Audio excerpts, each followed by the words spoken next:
Ya, sengaja saya pakai baju merah biar matching dengan topinya. Tapi bukan itu yang ingin saya sampaikan. Yang ingin saya sampaikan adalah pernyataan Bahlil mengenai tabrak aturan, dan kalau yang penting tidak ketahuan itu dibalas oleh Gunawan Muhammad dengan mengatakan NKRI jadi arena bandit. Ya, ada apa selanjutnya? Kita coba bacakan ya apa yang dikomentari Gunawan Muhammad dan kemudian apa yang dikatakan oleh Bahlil. Yang dikatakan oleh Bahlil itu tadi sudah ya, nanti kita akan bisa ulangi lagi. Tapi yang jelas sobat daerah sekalian, ini ada berita dari suara.com ya, seruan Bahlil Lahadalia ya, halalkan segala cara ke kader Golkar, Gunawan Muhammad .2 NKRI jadi arena bandit ya. Suara.com, budayawan Gunawan Muhammad alias GM turut menyinggung kata bandit saat menanggapi ucapan Ketua Umum Partai Golkar Bahlil Lahadalia yang menyerukan kepada para kader partainya untuk menghalalkan segala cara demi bisa memenangkan kontestasi politik. Ucapan Bahlil dalam sebuah cuplikan video diunggah ulang oleh GM lewat akun X pribadinya pada Senin hari ini ya. Berdasar narasi dalam video yang dibagikan oleh GM, Bahlil tampak sedang berpidato dalam acara konsolidasi tim pemenangan pasangan Ahmad Lutfi Taj Yasin di Pilkada Jawa Tengah, Jateng 2024 yang digelar di Sukoharjo pada Sabtu lalu. Dalam pidatonya Bahlil meminta agar para kader Golkar termasuk Himpunan Pengusaha Muda Indonesia HIPMI untuk bisa memenangkan Lutfi Yasin di Pilkada Jateng. Diketahui sebelum meraih jabatan sebagai ketum Partai Golkar, Bahlil pernah menjadi Ketua Umum BPP HIPMI periode 2015-2019 di mana dia bawa HIPMI ke Jokowi ya. Harus menang ya, tunjuk Bahlil di depan para kader Partai Golkar. HIPMI terbaru nggak pernah kalah, selalu menang, luar biasa sambungnya. Bahlil turut melegalkan segala cara agar menang dalam kontestasi politik. Bahkan pria yang kini menjabat sebagai Menteri Energi dan Sumber Daya Mineral ESDM itu menyarankan agar pintar-pintar agar tidak menabrak aturan. Kalau ada potensi kalah, caranya gimana menang? Rumus HIPMI nggak boleh kalah. Cara apapun lakukan, yang penting menang, ujarnya. Setuju aja, jangan tabrak aturan. Kalau tabrak aturan yang penting jangan ketahuan imbuhnya. Terkait video Bahlil yang diunggahnya, GM pun memberikan komentar yang menohok dengan menyebut kata bandit. Menurutnya, ucapan Bahlil yang meminta agar kadernya menggunakan segala cara bisa merusak demokrasi. Bahlil menganjurkan politik tujuan menghalalkan cara. Jika inilah pedoman bekerja dalam politik, demokrasi akan jadi persaingan yang brutal. Dan NKRI jadi ke arena bandit, cuit GM dikutip suara.com hari ini. Unggahan GM pun ramai turut disorot oleh netizen. Rata-rata netizen ikut murka soal video Bahlil yang menyerukan agar menggunakan segala cara kepada para kader Golkar. Alasannya karena seruan yang disampaikan Bahlil dalam cuplikan video tersebut dianggap berbahaya. Bahkan ada yang turut menyinggung nama Mulyono, panggilan masa kecil Presiden Jokowi, terkait video Bahlil. Jelas sekali berbahaya cara-cara si Bahlil, tulis salah satu netizen. Politikus bandit, geram yang lain. Hasil didikan Mulyono, celetuk netizen lainnya. Preman itu tambah yang lain lagi. Ya sahabat daerah sekalian, begitulah sobat daerah sekalian ya. Ini hal yang tentu nggak bisa ditolerir ya. Cara-cara berpolitik menghalalkan segala cara. Pertanyaannya adalah, apakah ini adalah sesuatu yang baru direncanakan ataukah ini sesuatu yang sudah berkali-kali dilakukan? Ya, this is the point. Kalau berkali-kali dilakukan, maka ya kita justru bertanya moralitas pejabat publik. Jangan lupa, he is ya a minister of Jokowi cabinet. Jadi jangan kemudian kita lupa ya, he is not only politician but also a minister. Dia adalah seorang menteri yang tentu harusnya jadi panutan. Panutan dalam segala hal ya. Dan kita masih menunggu ya, who is the leader, the chairman, the chairwoman of the political party ya, yang melakukan apa istilahnya ya, yang melakukan praktik KDRT ya kepada seseorang ya. Siapakah dia? Kita tidak tahu siapa dia. Tetapi yang jelas sobat era sekalian, ada hal-hal yang tidak boleh dilakukan oleh pejabat publik. Jangan lupa ya, sebagai public officer banyak sekali keuntungan yang didapatkan oleh Bahlil ya, oleh siapapun yang menjadi minister, siapapun yang menjadi pejabat. Baik keuntungan posisional maupun keuntungan finansial, tinggal dicek. Sebelum jadi menteri berapa kekayaannya, setelah jadi menteri berapa kekayaannya juga. Ya, sebelum jadi menteri apa fasilitas yang dia dapatkan, sebelum jadi menteri, setelah jadi menteri apa pula fasilitas yang didapatkan. Jadi itulah sebabnya kemudian pejabat publik harus berhati-hati, harus menjaga yang namanya prinsip good governance dan clean government. Gak boleh ngomong sembarangan, apalagi ngomong tabrak aturan.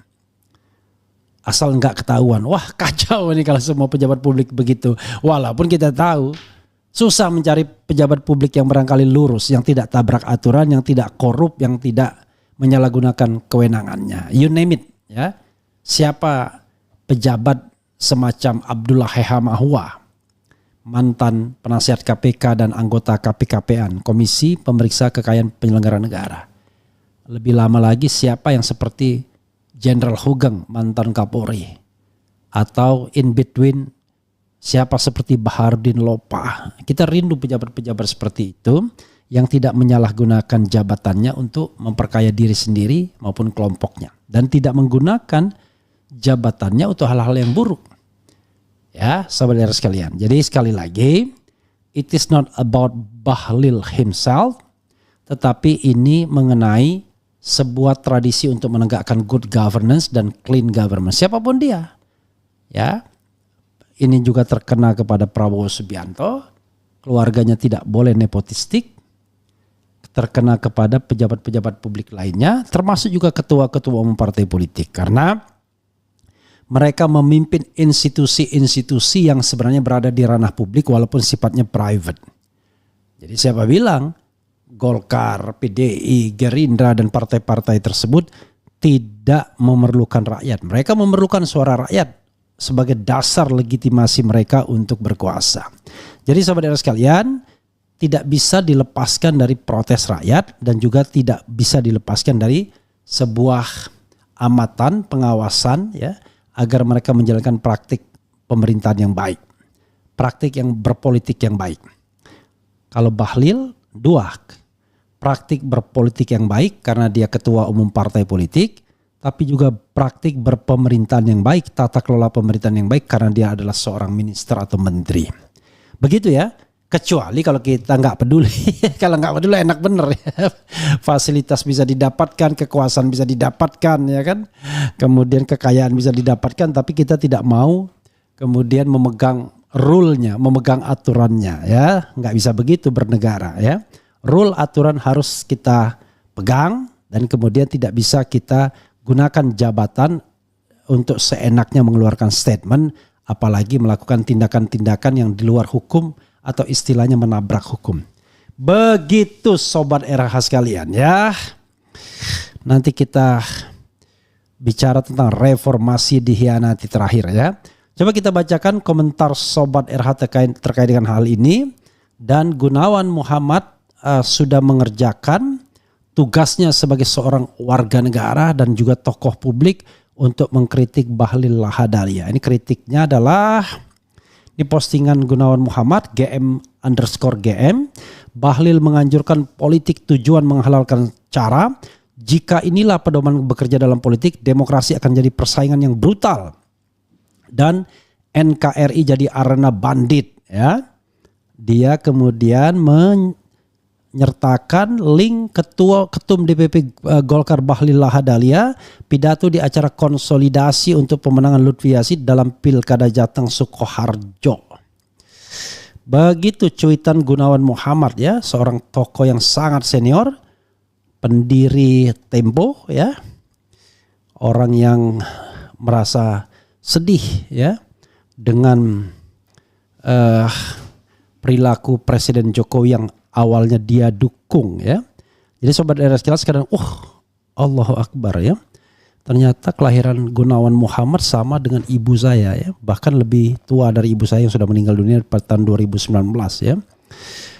Gunawan Susatyo Muhammad adalah seorang penyair, esais, penulis naskah, drama, dan editor Indonesia. Dia adalah pendiri dan editor majalah Indonesia Tempo. Gunawan adalah seorang pengkritik yang vokal terhadap pemerintah Indonesia dan majalahnya secara berkala ditutup karena kritik-kritiknya. Kelahiran 29 Juli 1941 ya, 83 tahun. Jadi ibu saya kalau hidup itu akan berusia 81 tahun karena kelahiran tahun 43. 29 Juli juga. Kabupaten Batang, Pendidikan Universitas Indonesia, College of Europe. Anak Paramita Muhammad Hidayat Jati, pasangan Widarti Jaya di Sastra. Saudara kandung Kartono Muhammad. Wah, ini Kartono Muhammad sangat terkenal ya, seorang dokter yang juga sangat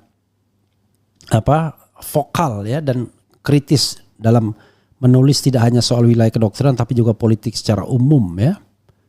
Is it ya, karakter Muhammad benar ya. Penghargaan CPJ International Press Freedom Award 1998, International of the Year Award 1999. Begitu ya, dan Gunawan Muhammad pernah menangis ketika diwawancarai soal pemerintahan Presiden Jokowi yang dia dukung ya, dan kemudian berkhianat terhadap konstitusi dan demokrasi. Sobat RH sekalian, kita bacakan komentar Sobat RH sekalian terhadap hal ini ya. Silakan berkomentar. Ini negara demokrasi. Ayo saling serang. Kok saling serang sih? Aceh hadir Bung Refli, kok bisa ya bicara begitu? Nah itu pertanyaannya, sama saya juga bertanya. Kemudian cara apapun yang penting menang, persis yang dilakukan Mulyono untuk anaknya. Serem benar omongan Pak Bahlil ya, seperti itu prinsip dan jati dirinya. Yang ngomong barusan itu manusiakah? Kok bisa Bahlil ngomong kalau harus menang tabrak aturan, yang penting jangan ketahuan. Kemudian wajar saja dia kan muridnya Mulyono. Kayaknya Bung Refli dukung Pramono Anung dan Rano Karno nih pilgub di Jakarta kalau dilihat pakai kostum merah. Lalu kalau saya pakai kostum kuning gimana? Kan sebelumnya nggak pakai kostum kuning ya. Saya pakai kostum merah biar menghargai pemberian topi dari teman dari Amerika Serikat ya. Jadi biar matching kostumnya. Mulyono dan Dynasty wajib diadili. Assalamualaikum Bung RH, Kutai Kertanegara hadir. Salam akal sehat ya. Salam juga dan lihat-lihat bagaimana perkembangan ibu kota karena dekat ya. Adu domba selalu tidak baik untuk umat Islam. Kok adu domba sih? Orang kalau kurang kerjaan maupun kor-kor selalu ngawur ya. Seperti inilah orangnya. Kemudian berguru sama suhunya. Semoga aib para penguasa hitam dibuka semua oleh Allah Subhanahu wa taala supaya negara kita dipimpin orang-orang yang bersih dan amanah. Memang Bahlil ini lagaknya seperti preman pasar. Semua oposisi dianggap hama buatnya. Apa jangan-jangan preman-preman yang membubarkan acara kemarin adalah atas ide beliau? Wallahu alam ya, wallahu alam juga saya nggak bisa mengatakan demikian ya. Walaupun preman itu hadir di acara Golkar, tapi kita tidak bisa langsung menyamakan begitu saja. Kemudian memangnya kalian percaya mereka menang 58%? Ya itu juga my question ya. Jujur dari semua pejabat di negeri ini paling memuakkan lihat muka Bahlil anak didiknya si Mulyono ya. Not only that ya, kita harus juga kaitkan misalnya kalau kita bicara tentang audit ya. Audit pasca tidak lagi menjabat ya, kita harus lihat misalnya apakah kekayaan pejabat publik itu wajar atau tidak wajar ya. Jangan sampai kemudian ada prinsip negara ini rusak serusak-rusaknya, dan kalau kita tidak ikut rusak atau kita tidak ikut main maka orang lain yang ambil. Waduh, parah ya. Karena ada yang ngomong begitu konon ya. Gaya preman harus dihilangkan Pak Owo, tes dulu kejiwaannya sebelum jadi menteri. Nah ini yang menjadi permasalahan ya. Halo Pak Prabowo ya, Anda menginginkan memberantas korupsi, berarti Anda ingin menegakkan good governance dan clean government. Tidak hanya korupsi yang harus Anda berantas, tapi juga KKN, korupsi, kolusi dan nepotisme. Ya, B adalah salah seorang menteri yang konon dititipkan oleh Mr. J untuk dijadikan menteri Anda, Prabowo Subianto. Kalau memang Anda mengangkatnya, apa nggak salah tuh? Kalau kita kaitkan dengan kita ingin menegakkan yang namanya good governance, clean government, tata kelola pemerintahan yang baik. Anda memang tidak bilang tentang tata kelola pemerintahan yang baik, tapi Anda bilang memberantas korupsi. Tapi memberantas korupsi itu artinya menegakkan tata kelola pemerintahan yang baik. Baik dari sisi prevention maupun law enforcement.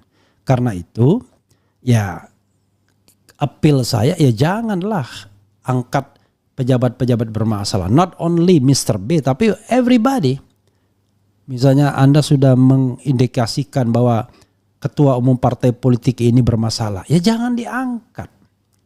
Atau pejabat itu di masa lalu bermasalah. Ya jangan diangkat. Kecuali Anda juga tersandra. Nah kalau Anda juga tersandra wallahu alam ya. Kita sedih mendengarnya ada Presiden Republik Indonesia yang tersandra. Mudah-mudahan tidak ya. Saya selalu doakan. Mudah-mudahan Anda menjadi ratu adil bagi rakyat Indonesia.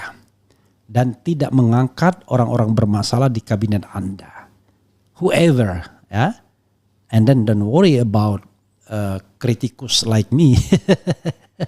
Karena critical person like me itu ya tidak akan juga asking ya things from you. Jadi santai ya.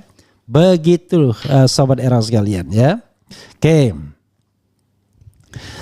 Kemudian semoga sehat selalu Bang Refli. Untung saya tidak pernah memilih Mulyono dari awal sampai saat ini. Saya tidak melihat kepolosan orang, yang saya lihat cara berpikir seseorang. Bagus kalau begitu ya. Anda jauh lebih baik dari saya berarti. Tapi pada 2014 kan nggak ada pilihan ya. Saya tidak menganggap juga Prabowo Subianto adalah pilihan yang baik. Secara dia adalah putra Orde Baru dan tidak mengakui reformasi sebagai anugerah ya. Malah dianggap masalah katanya. Bagaimanapun saya tidak ingin balik kepada era Orde Baru ya. Mau di apapun. Karena saya menganggap bahwa era reformasi ini much better dibandingkan era Orde Baru dalam hal kebebasan sipil dan politiknya.